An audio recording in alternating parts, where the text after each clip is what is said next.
Okay, so this is Friday, and Brooke, we know that you're watching this video, and Sarah Savico claims that you're a good friend of hers, so we'll let her say hi to you. Hi, Cookie.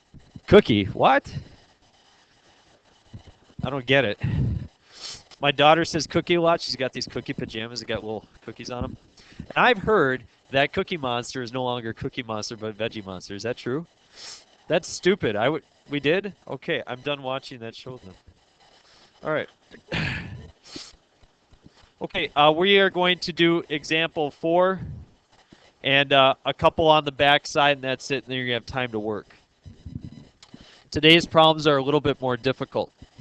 And instead of solving polynomial equations and instead of solving linear equations, we are now solving rational equations. Why is this more difficult?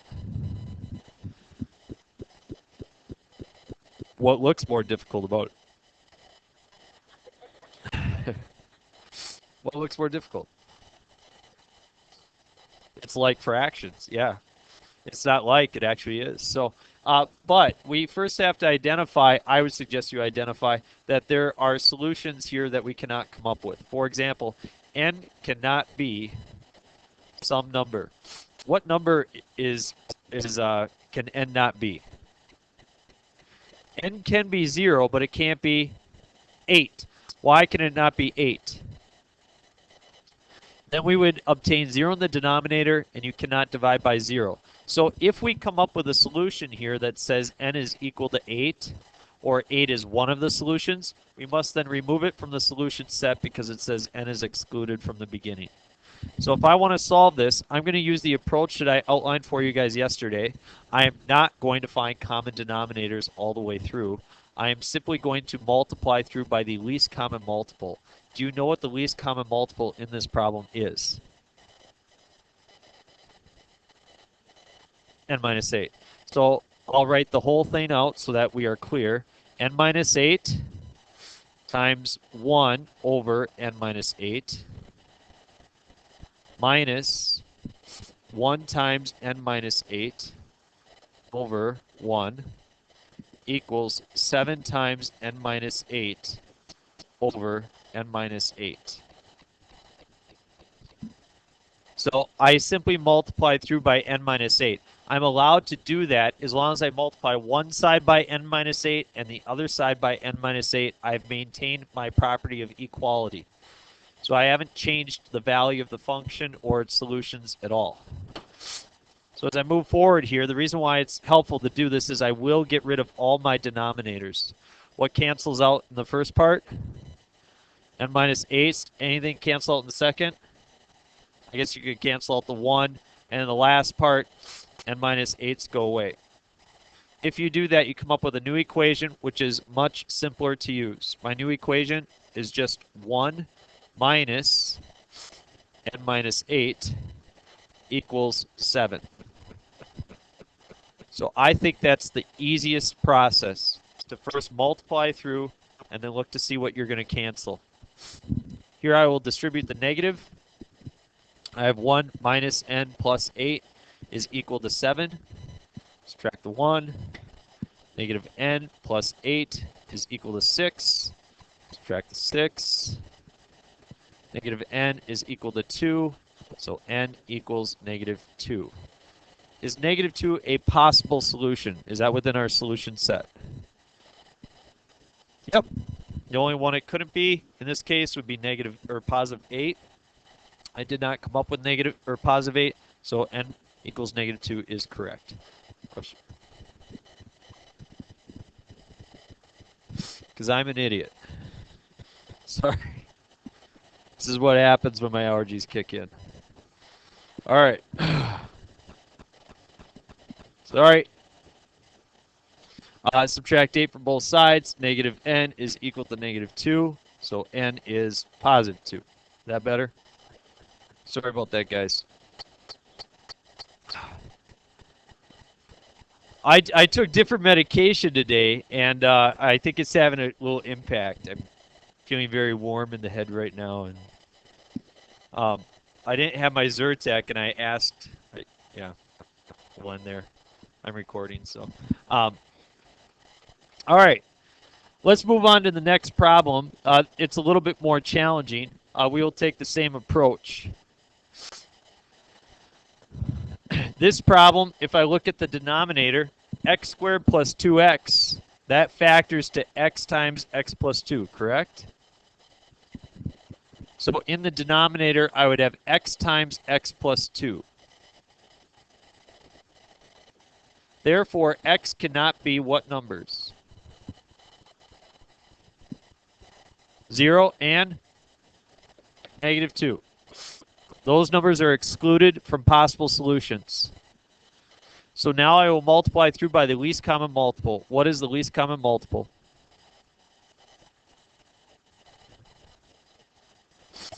X times x, or x squared plus 2x, or in other words, x times x plus 2. You can see that the denominator here is 1. Here I have x times x plus 2. Here I have an x. So the least common multiple will be x times x plus 2. So my first part is 1 times x plus 2 over 1 is equal to 1 times x plus 2 all over x times x plus 2 plus x minus 1 times x plus 2 all over x. Let's look at the left-hand side. Does anything cancel off on the left-hand side? Nope. All I have is x times x plus 2, which gives me x squared plus 2x equals. On the right-hand side, what cancels out? I can cancel those x's and those x plus 2's, so that gives me 1.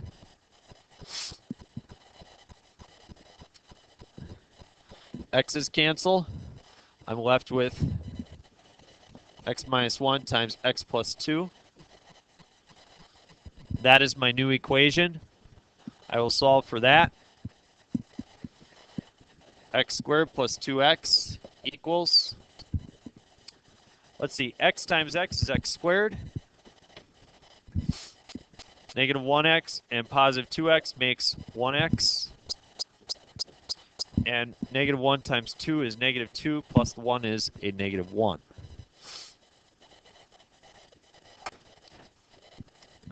What cancels? X squareds, when you subtract them from both sides, they're gone. I'll just simply move the x over. You have x is equal to negative 1. That is your solution. Any questions about that?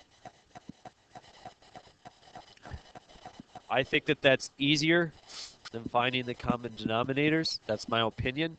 You take whatever approach you want. That's the approach that I suggest. If you can't do that, in previous years, a lot of people, as they've worked through these, they find that they're difficult. They don't.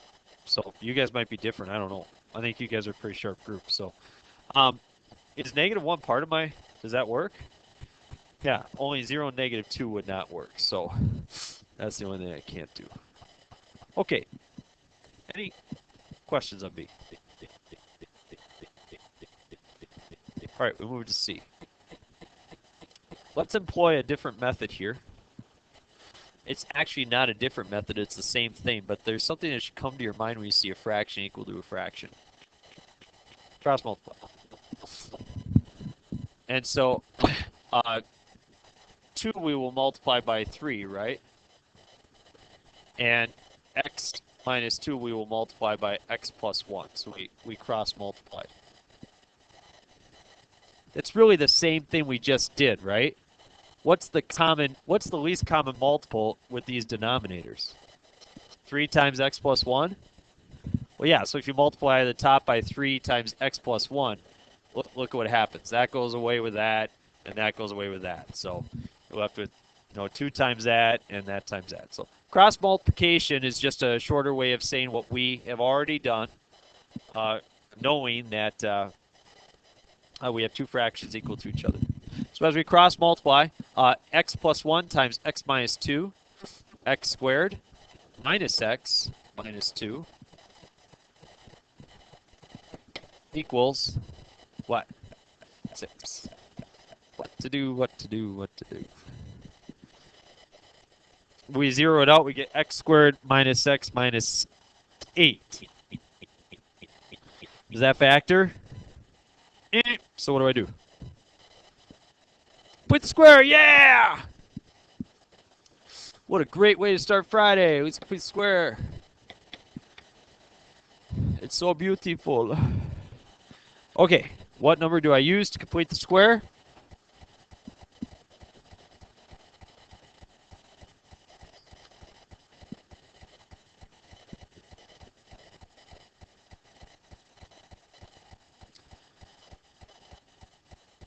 Negative what? Negative 1 divided by 2 is negative 1/2. Then I square that to get positive 1/4.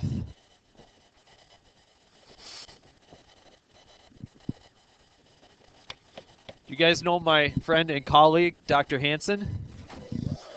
Would you please tell Dr. Hansen what the greatest subject in the world is?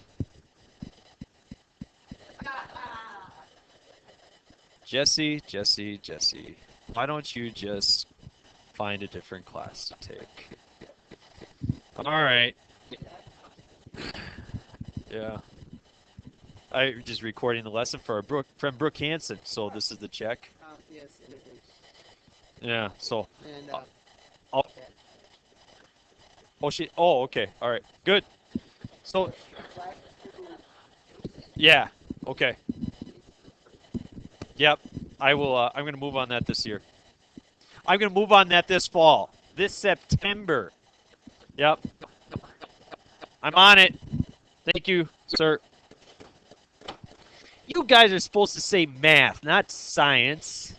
For crying out loud. The science teachers think they rule the school, and they don't know that they're inferior to us. So, we need to put them in their place. All right, we got x squared minus x plus 1/4. And so we factor this down to x minus 1/2 quantity squared equals what's 8 plus 1/4 as an improper fraction? 33 over 4. We got 32 over 4 plus 1 over 4 is 33 over 4. Now what do I do? Square root. Square root and solve. End up with x minus, x minus 1/2 is equal to plus or minus the square root of 33 over 2. You can take the square root of the top, square root of the bottom. Now I add my 1/2 to the other side. X is equal to 1/2 plus or minus square root of 33 over 2. Dos is Spanish for 2.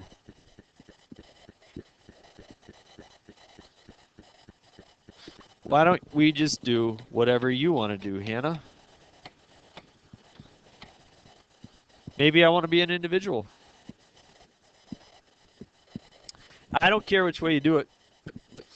I write it like that because that's common to see. And if you do have an imaginary solution, such that this has an I attached onto it, they do want you to separate it into the real part and the imaginary part. We'll get to that in chapter 2 or 3, somewhere around there. So, there you go. Let's do 3 more problems. Please change this to a plus instead of minus. Square root of 2x plus 1 equals positive 3. How do I solve square roots? Square both sides. I have the square root of something is equal to something else on the other side, so I will square both sides. As I square both sides, I get 2x plus 1 is equal to 9. Now you solve from there. Subtract my 1. 2x is equal to 8. Divide by 2. X is 4. Now, this is the important part, and because you guys are super smart, we can actually investigate this just a little bit further. I want you to realize that when you square both sides, you run the risk of adding solutions that do not actually exist. Okay? Because what is the power of this? This is x to what power? What? Yes. This is x to the 1/2 power. Okay, square root is x to the 1/2 power. When we square both sides, we came up with x to the 1. So the fundamental theorem of algebra doesn't say we have 1/2 of a solution, but I'm just saying you can run the risk of adding solutions to this. So please just follow me here, and then we can move on. What kind of numbers can you take the square root of?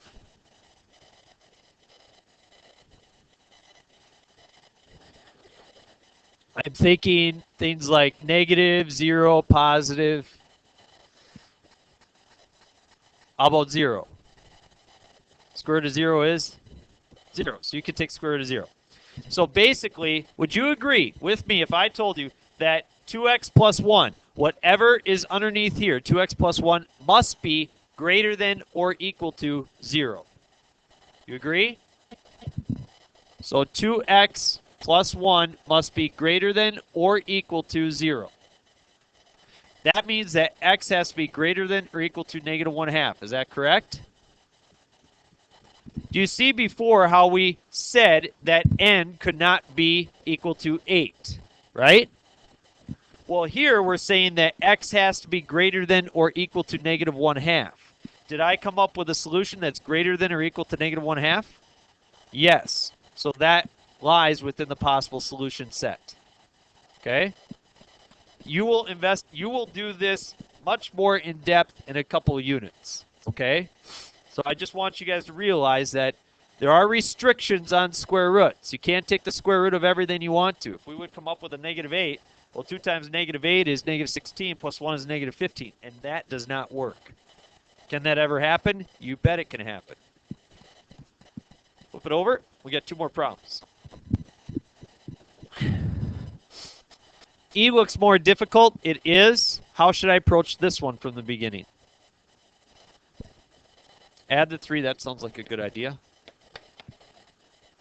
Square root of x plus 1 is equal to x plus 4. As you look at this problem and you see the square root, again, you know that your solution has to be x plus 1 has to be greater or equal to 0. So x has to be greater or equal to negative 1. So for our solution set, we know if we come up with something, if we come up with like negative 4, that's not going to work. We can't have that. So what should we do to both sides? Square. How do I square x plus 4? X plus 4 times x plus 4. We FOIL it out. If we square the square root of x plus 1, we get just x plus 1. If we square x plus 4, we get x squared plus 8x plus 16.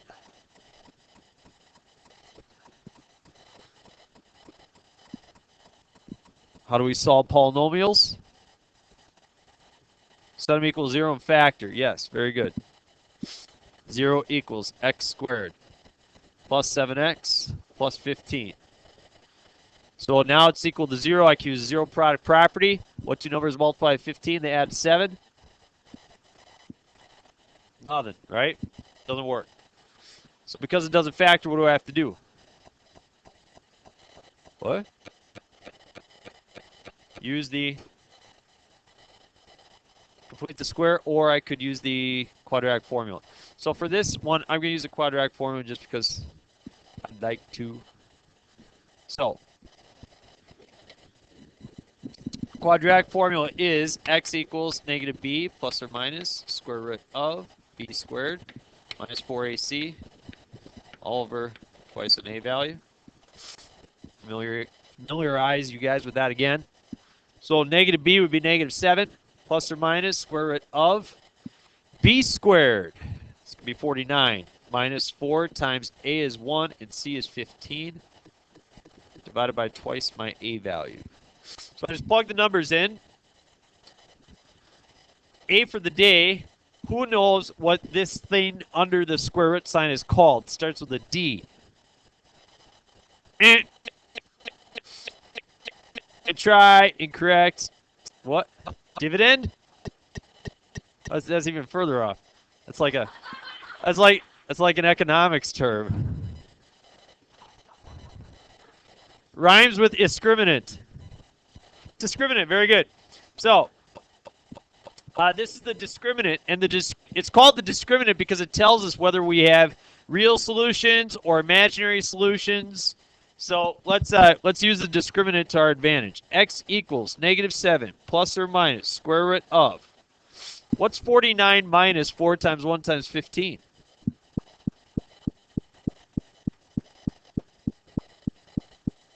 (49 minus 60) -11. Very good, Jensen. Divided by 2. Can you have a negative underneath the square root? No. So what kind of solutions do I have? Yeah, imaginary solutions. And the only way we can really fix this is to just say -7 plus or minus. We take the square root of -1 out, which is I. Square roots of 11 over 2. So there are no real solutions. There are exactly 2 imaginary solutions. And that's what we get. So that's how you deal with that. Is that clear as mud? Question.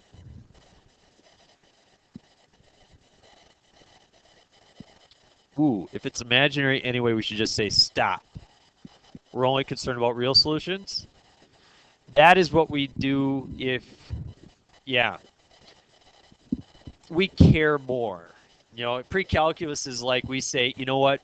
We do care about imaginary solutions because these do have value. They really do. And especially when we get to trigonometry and we deal with nth roots of complex numbers. So how about this, Julia? How do you like this? I'm going to teach you how to not only find the square root of -4. You know that that's 2i, right?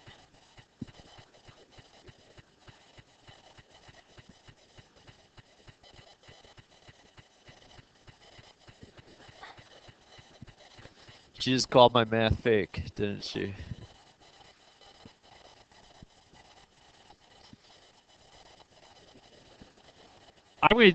I'm going to teach you how to find the square root of 2i.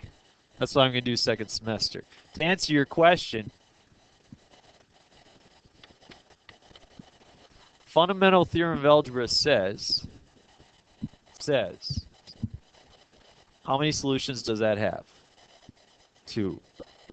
Even if they're imaginary, it has 2. So we listed them. You know what I mean? It doesn't say we discriminate between imaginary or real. It says that we do list them. Now with that, Julia, this is extremely important, okay? Watch this. Let's suppose that I have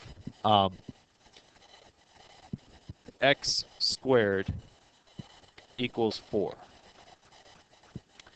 You would agree that I could rewrite that as x squared minus 4 equals 0, right?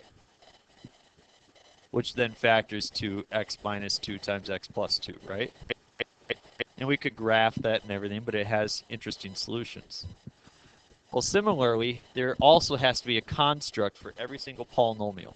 And so this is the prime factorization of that polynomial. So what if I have this? Isn't that the same as this? And you guys told me that doesn't factor. I'm telling you that it does factor. So later on in this course, not only do we want to be able to identify the solutions, we also want to be able to take initial conditions and then construct the resulting polynomial from it. I don't know if that answers your question or not, but this is my best shot. You were telling me my math was fake, and I was trying not to get mad, so.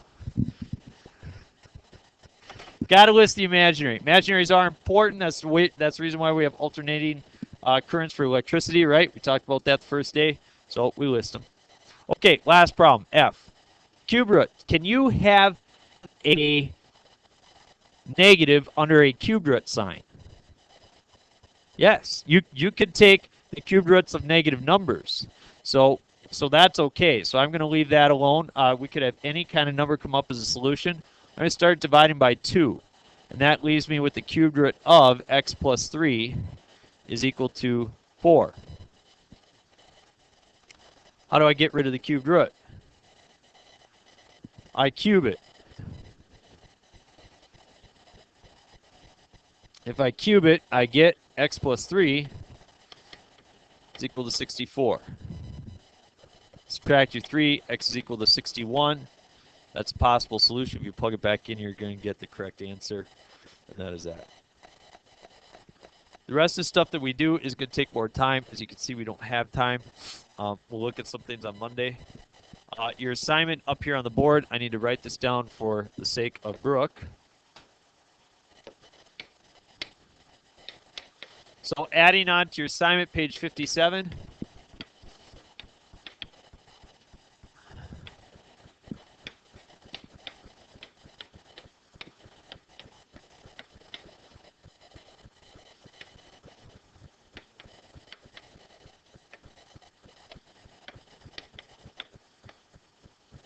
Some of you guys already wrote this down. Here's the deal. What we covered today will get you through this. It will get you through this. And you might be able to do some of this. We'll write squiggly lines for wishy-washy. So that's really 4 problems, 3 problems, so that's 7. And then 4 more, maybe 11. So that's all I got for you today.